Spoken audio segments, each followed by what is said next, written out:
L'année 2147. 50 ans après que les grandes nations du Nord eurent sombré sous les flots, l'humanité s'était scindée en deux. Les arches, mégastructures spatiales, représentaient l'ultime espoir des élites pour fuir une planète mourante.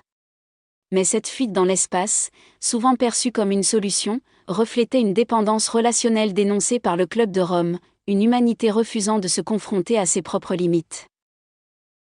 Pendant ce temps, les flottants, des millions de réfugiés climatiques, dérivaient sur une terre ravagée, cherchant désespérément un refuge.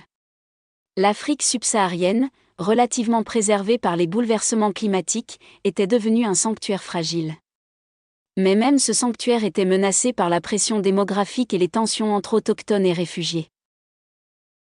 Dans cette région d'Afrique, un murmure circulait, celui d'Alafia, un lieu protégé par l'arbre d'Omani.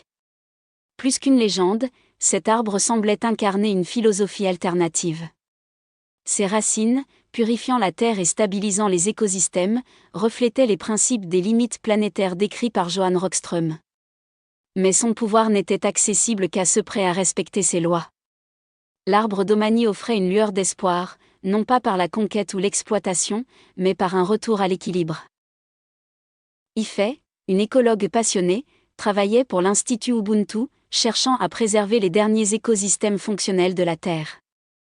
Elle croyait fermement en une harmonie entre l'humanité et la nature, convaincue que la réponse à nos défis actuels ne résidait pas dans une fuite vers les étoiles, mais dans une reconnexion avec la Terre elle-même. Ses recherches la conduisirent à l'arbre d'Omani, un baobab gigantesque dont l'énergie semblait battre comme un cœur. Lorsqu'elle posa sa main sur l'écorce de l'arbre, Ife fut transportée dans un lieu où les lois d'Alafia prenaient vie. Là, les habitants débattaient avec intensité mais respect, reflétant la nécessité de compromis pour préserver leur harmonie. Leur modèle reposait sur 3 principes clés: protection des ressources naturelles, partage équitable et respect des écosystèmes. Ces principes, inspirés par la durabilité définie par la commission Brundtland, guidaient chaque aspect de leur vie. Alafia n'était pas une utopie parfaite. Des tensions persistaient, notamment entre ceux voulant maximiser les ressources pour survivre à court terme et ceux défendant un équilibre à long terme. Ife comprit alors que l'équilibre ne pouvait pas être imposé, mais devait être construit avec humilité. De retour au camp, Ife partagea ce qu'elle avait vu avec Kolade, son compagnon, un ingénieur travaillant sur Terra Nova, une arche spatiale. Pour Kolade, l'arbre représentait une opportunité technologique.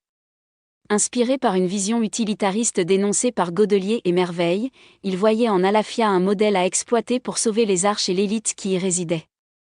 Malgré les avertissements d'Ife, il décida de rencontrer l'arbre d'Omani. Face à l'arbre, Kolade fut confronté à une vision brutale. Il vit un futur où ses ambitions avaient conduit à la destruction d'Alafia, l'échec des arches et l'effondrement des derniers écosystèmes terrestres.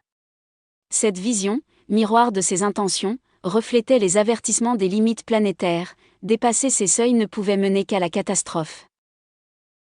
L'arbre, ébranlé par l'avidité de Kolade, mit en péril l'équilibre d'Alafia. Ife comprit que pour réparer ce qui avait été rompu, un sacrifice était nécessaire. Elle offrit sa vie pour se lier à l'arbre, permettant à ses racines blessées de se régénérer. Dans cette lumière éclatante, Ife devint le symbole d'un renouveau possible, rappelant que la durabilité exige des choix difficiles mais essentiels. Transformée par le sacrifice d'Ife, Kolade dédia sa vie à porter les enseignements d'Alafia.